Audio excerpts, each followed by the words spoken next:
Okay. Hello, I'm Zach, and I'm doing a presentation on electronic dance music production techniques. Now I want to let you know that, guys, it's been an incredible year this year, and I'm glad that I met you, and it's great to be here with you, and I'm looking forward to next year.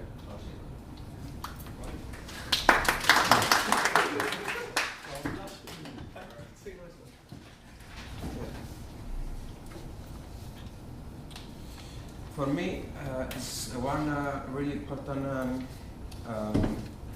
rule is always to have my studio tidy, because I think when have everything tidy on your room or your bedroom studio, I think you have a nice energy and a clean mind to create music.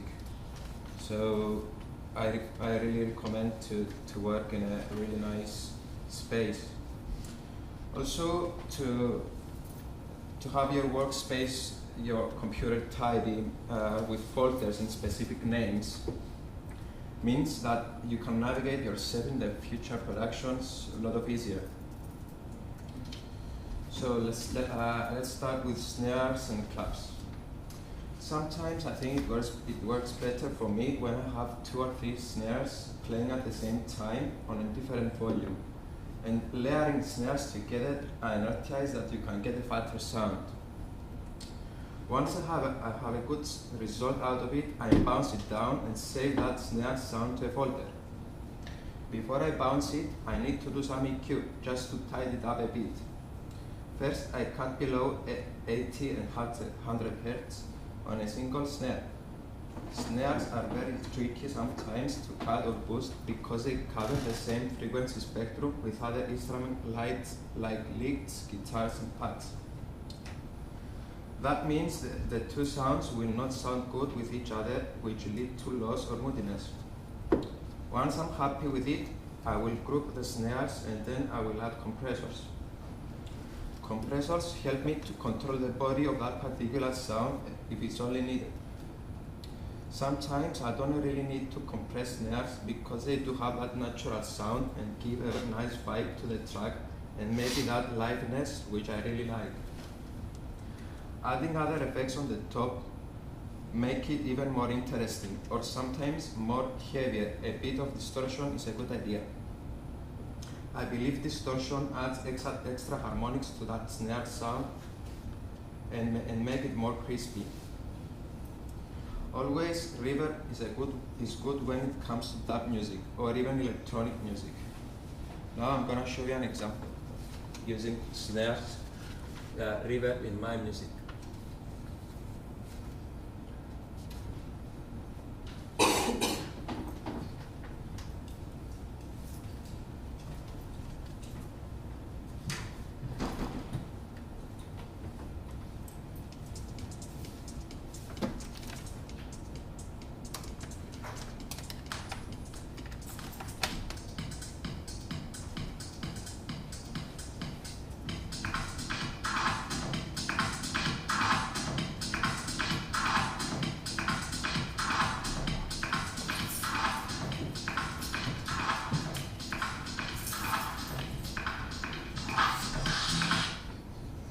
So I've done this drop by adding all of my tracks reverb. Always reverb. Reverb is one of my favorite effects because that sound you get is so unique, and without it every single sound will sound flat. Before I will save it or bounce it down, I will add a spectrum analyzer on it and see where it peaks. If it peaks around 200 Hz, I know that I'm pretty much there. Now I'm going to keep compression. The other side.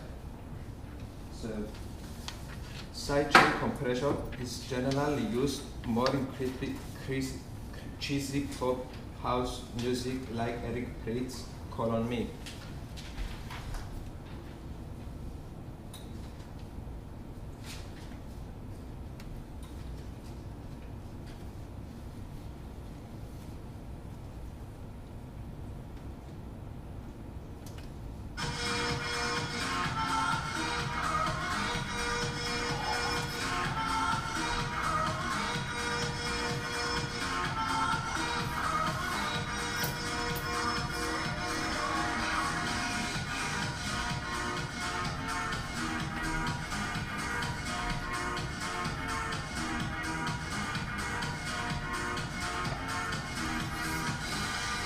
Okay, see this guy, he absolutely sidechain everything, every single sound to a kick.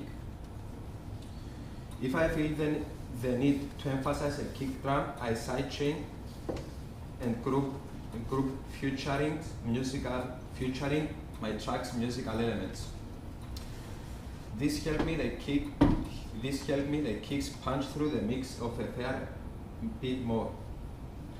Compression, no rules. I think I said that because I think that compression needs a lot of understanding first to use, and you can use it as much as you want with every single sound, and you can use it different in every genre. Attack, release, and ratio. I like to start setting the ratio first. I don't go too heavy with this, so I start around 2:1. Then reduce the threshold until the compressor just start to work, gain reduction. Now with the attack, I don't want to be too long, but I want it to let the punch of the kick without compression, but I want everything after that to be compressed. Now with this release, I want my compression to be off by the time the kick drum hits. Once I have done this, I will play around with the ratio and threshold again and see if I need higher or lower settings. Most of times I don't hear anything when I move a ratio, but all I know that I have to be careful not to compress it too much because my kick will sound dead and flat.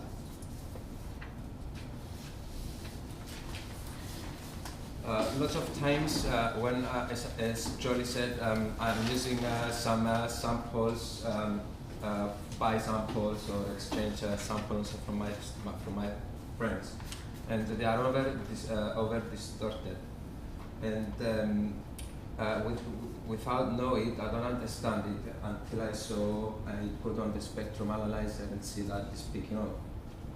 So if the kick is not right, then it may be that sample itself is not right. So I will pick another kick that sounds better.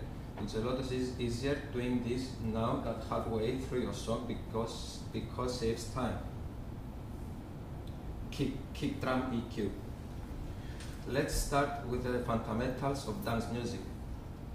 In every kick drum sets the groove of the track. If you write 4/4 tracks like me, especially house music or electro, the kick drum needs to dominate the mix. If you are writing break beats or drum and bass, the snare drum will dominate the mix. What I usually do for practice, and especially for my ears, I'm listening to my favorite tracks and how loud the drums are, and then compare to other instruments like bass lines and how they sound. I'm listening to the kick and see what frequencies it's feeling. That helps me to have a clear understanding of what I want my tracks to sound like and how I'm going to make them to sound the way I want. So when I start making a drum kit, I'm always using frequency analyzer to see where the kick drum peaks. Of course, I need the kick to peak around 60 and 110 Hz. This is pretty much a very heavy drum kit. I then put an EQ effect to cut below 40 Hz, as I want my sub of the kick interfering with the sub of my bass.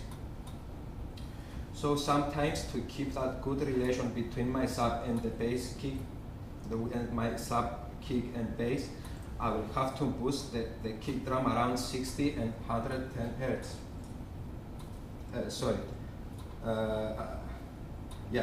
Sometimes I found that my kick lags top, so what I need to do is to boost around 6,000 and 8,000 Hz with big attention when boosting. It's better for me to cut than boost. So very often when it comes to boost frequencies, I prefer to boost the gain of that particular sound and leave it until the end, when of course I will do the final mix. On the other hand, I may wish to layer some kicks together to make a new and better kick. layering kick together can cause some phasing issues. So I pick my kicks carefully. To avoid that issue, what I normally do is to pick a low and a toppy kick. Once I found the two kicks work together, I will send the outputs of both channels to a group and call it kick group. Leads and synths. If I want to create an authentic electric piano sound, it's crucial that I use the right effects. The auto filter effect in particular can be used to add movement and feeling to electric piano. I use it a lot of time in different sections of my tracks. Most of the times I'm starting, I turn the LFO rate up to 1.5 Hz, then adding some delay and reverb to make it sound more intimidating. If my chords don't have enough body, I can make them bigger by doubling them with other instruments with different characters definition. In this music that I'm also into, it's really important to get the most of each element and working into the track to create an endless vibe. If my lead sound has a filter cutoff frequency, what I do is tie to an LFO. For example, I can turning up the LFO rate to a high speed to change the lead into a sound effect. This technique can be useful when I want to create transitions between different sections of the track. If I'm using reverb or delay send effects on sounds that have large amount of low end, I can reduce the amount of bass output from the send effect by adding high pass filter at any point of the effect chain. When I'm using a lot of percussion sounds, I can find more space to squeeze sounds into the mix by panning their stereo positions. If I pan all my drum sounds, they will be sound dead center, they will not sound good.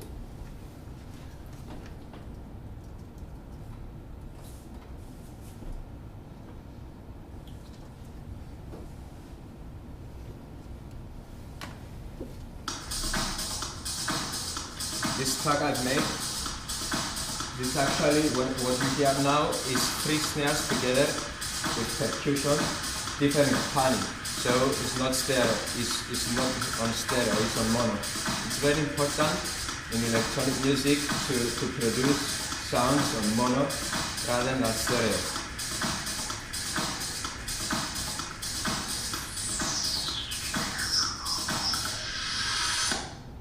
Thank you.